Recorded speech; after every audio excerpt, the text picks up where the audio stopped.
My story takes place in a backwoods town in southeastern rural Kentucky.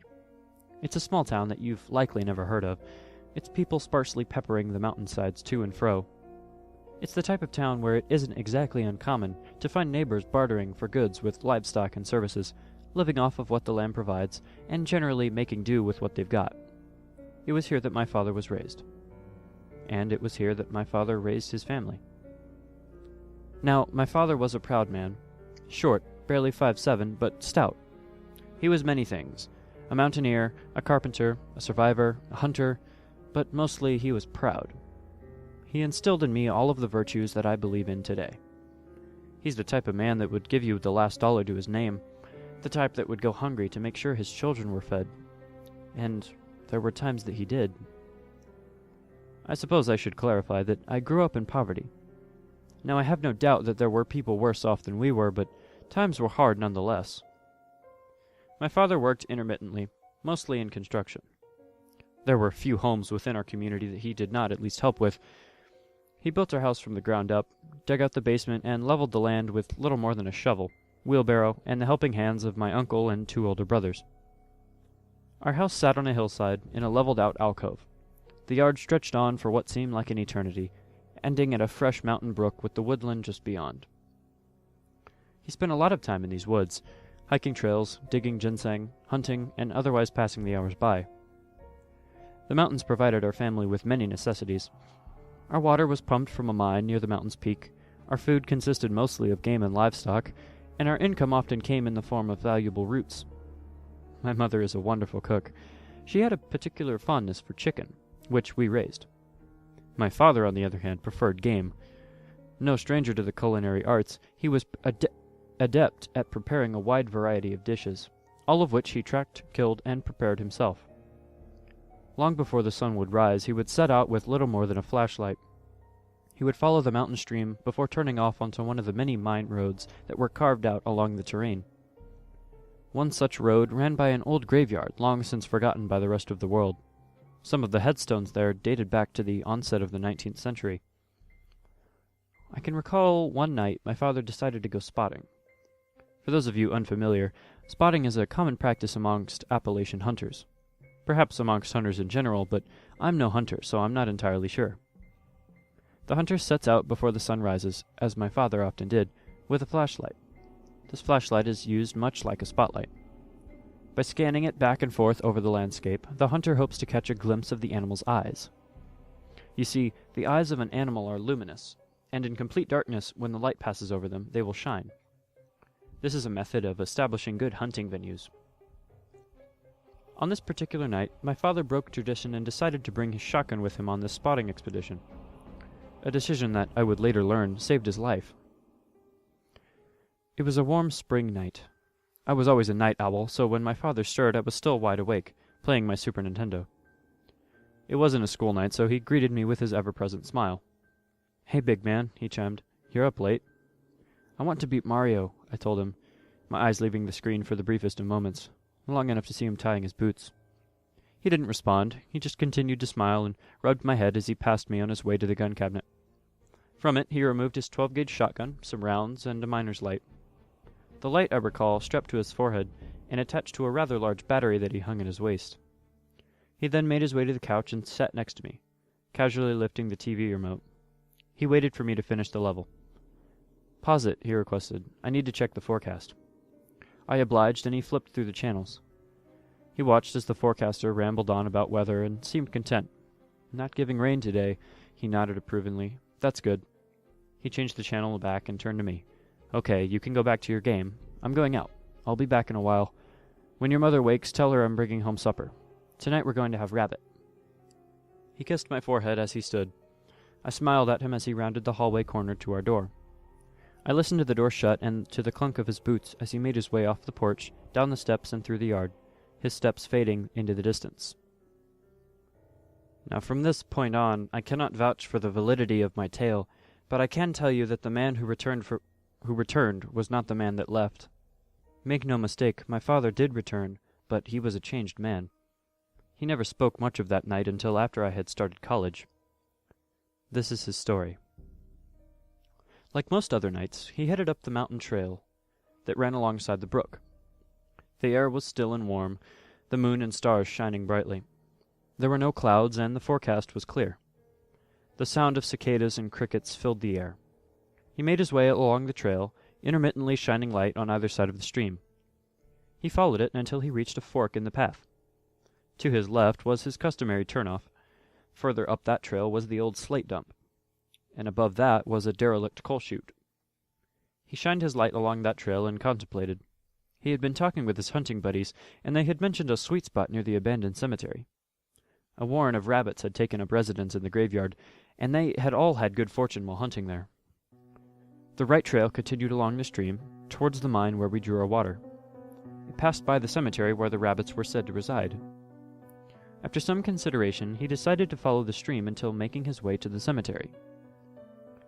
Upon arriving, he skimmed his light back and forth across the plots. If there was a warren here, the rabbits were definitely not being very active tonight. He trudged amongst the tombstones until finally deciding to move on. He walked back to the trail and stopped. He could go back towards the slate dump. At the very least, he thought, he could cover grounds he was used to hunting. Instead, he decided to continue up the mountain. He hadn't been walking very long when he noticed a peculiar phenomenon. The light from the moon and the stars had disappeared.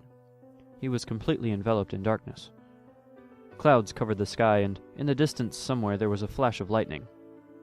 He counted the seconds to the thunder. The sky roared, then fell silent. There was no rain. Silently, he observed his surroundings, tracing the light on either side of the trail. Pausing for the briefest of moments, he trekked on. As he was walking, he noticed something else.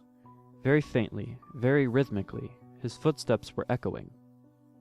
Now this was unusual. If you've ever been in a wooden mountain, one thing you'll notice is that the mountains are excellent listeners and seldom repeat what they're told. It was then that the silence consumed him. The cicadas, the crickets, the owls, they were all hushed. My father stopped and shined his light around him. He saw nothing, so he continued along the trail. The echo was silent for a moment, but then stirred up again. With every crunch of his footsteps, he could hear a crunch simultaneously hit the trail behind him. Someone, or something, was following him, deliberately and furtively stalking him. He stopped again, and so did his echo. He shined the light around him once more, in all directions, down the trail, into the trees, even into the air. Nothing. He carefully observed his surroundings. It was then that he noticed another trail, not 3 feet from him on the other side of the brush. Silently, he began devising a plan. He decided that he would begin walking again, and when his echo recommenced, he'd take another step. But he'd stop before his foot hit the ground. If it was just an echo, if he was just hearing things, or if his mind was playing tricks on him, then the echo would stop too. He turned up the trail and continued along his way. Within moments, the echo re-emerged. He waited until he was confident that the time was right. He stepped, and stopped mid-step. His foot was barely an inch from the ground. Crunch. The sound resonated through his very being, sending shivers down his spine. He wheeled around, shining his light again, only to be greeted by darkness. He turned back up the trail, quickening his pace. Again, he heard the footsteps behind him, only this time the strides did not mimic his own. They were faster, louder. It dawned on him at this point that his stalker, whatever it was no longer interested in remaining unnoticed. He loaded his shotgun as another plan developed in his mind. He decided to step through the brush to the trail on the other side. There, he would wait for it to pass him, and he would turn the tides. Without hesitation, he cut off his light, and stepped across the brush to wait in the darkness. The sound of its strides continued up the trail before coming to a halt what sounded like mere feet away. Then it crossed through the brush. It was standing beside him. His stomach sank as he fumbled for his light. He could feel eyes burning into his skin, boring holes into his brain. His hands were shaking, his knees trembling. The light came on with a sudden flash. Again, nothing. There was absolutely nothing there. He shined the light in all directions, hoping to find some evidence, some indication that something was there. Broken branches, footprints, anything. But there wasn't anything there. There was no sign of anything passing through the brush, No sign of anything walking along the trail. My father, an expert hunter, could find no trace of the thing that was stalking him. Could I be sleeping? Is this a dream? This was the only explanation his mind could conjure. He gave himself a tap on the face, pinched his own arm, hoping to rouse himself from slumber. Instead, he only flinched from the pain. He was awake. Of that he was certain. He shined the light further up the trail and saw something. A building. Stone and steel. The old coal chute. If he could just reach it. Without reservation, he bolted for it. He could hear its strides coming up fast behind him. He turned onto the coal chute and dove in. It collapsed around him, sending him pouring down onto slate and rock. Quickly, he made his way to his feet and shined the light towards the chute, shotgun in firing position. He could hear it moving fast up the trail. He heard it hit the coal chute. It thundered and shuddered under its weight. But my father couldn't see anything. He blindly fired, pumped, and fired. Again and again and again. The boom of his shotgun echoed throughout the valley, a sound matched only by a roar that made the hair on his neck stand on end. The chute was silent for a moment. Then he heard its strides bolt in the opposite direction. It made its way up the mountain trail towards the mine. He stood in darkness. He waited for a long time, listening, until he heard the first chirps of crickets break the silence. He made it home around noon, beaten up pretty badly from his fall. He wouldn't speak a word. My mother attempted to console him, but was met only with a silent look of despair. His eyes filled with a dread like I had never before seen, and his ever-present smile was gone. Not long after, he and my mother separated. The court ordered that the house be turned over to me upon my 21st birthday. The summer before my senior year in college, I returned home to find him sitting on the porch, shotgun in hand. He had long since erected a security fence that enclosed the entire property. He told me his tale, and he told me that he continued to hear it. When he walked to his mother's or when he trimmed the hedges and mowed the lawn, he could hear it following him. Ever presently, it stalked him, hunted him. After he passed, I left the house empty. It didn't feel right taking it when he had built it from the ground up, but then I met the woman who would become my wife. Now we are married and expecting a son of our own. I brought them back here, to raise my family where I was raised. But I write this now because I am afraid. Each night I do a quick sweep of the property. I check the house and then I check the yard, and each night I can hear my footsteps echoing beyond the fence.